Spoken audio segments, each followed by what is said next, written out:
बड़ी खबर इजराइल और हमास जंग से जुड़ी हुई।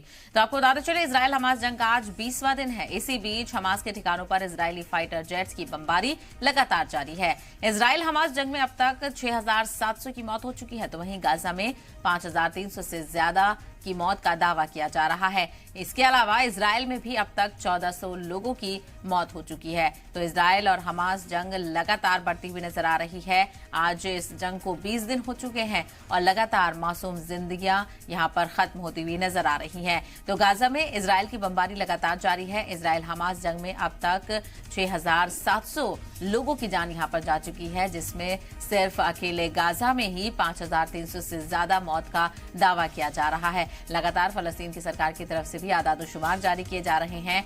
हर 24 घंटे में जितने लोगों की मौत हो रही है उतनी तादाद जारी की जा रही है। और अगर इजराइल की बात करें तो इजराइल में भी अब तक 1,400 लोगों की मौत हो चुकी है, क्योंकि इजराइल को भी नुकसान यहां पर हुआ है। इजराइल में भी 1,400 लोगों की मौत हुई है, लेकिन सबसे ज्यादा अगर मौत की तादाद की बात करें तो गाजा में हुई है, जहां पर 5,300 से ज्यादा की मौत का दावा लगातार किया जा रहा है। तो इजराइल और हमास जंग का आज 20वां दिन है। इसी बीच हमास के ठिकानों पर इजरायली फाइटर जेट्स की बमबारी लगातार देखने को मिल रही है, क्योंकि इजराइल की तरफ से अहद लिया गया है कि वो हर हाल में हमास को खत्म करेगा। इसके लिए जो जमीनी ऑपरेशन है उसको लेकर भी फौज तैयार है। बस जो इंतजार है वो है नेतन्याहू के ग्रीन सिग्नल देने का। तो किसी भी वक्त ये भी कहा जा रहा है कि जमीनी ऑपरेशन शुरू किया जा सकता है।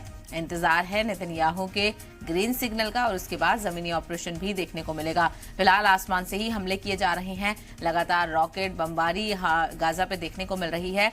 20वां दिन इस जंग को हो चुका है और 6,700 से ज्यादा मौत इजराइल और गाजा दोनों जगह पर हुई है, जहां पर सबसे ज्यादा तादाद गाजा में है।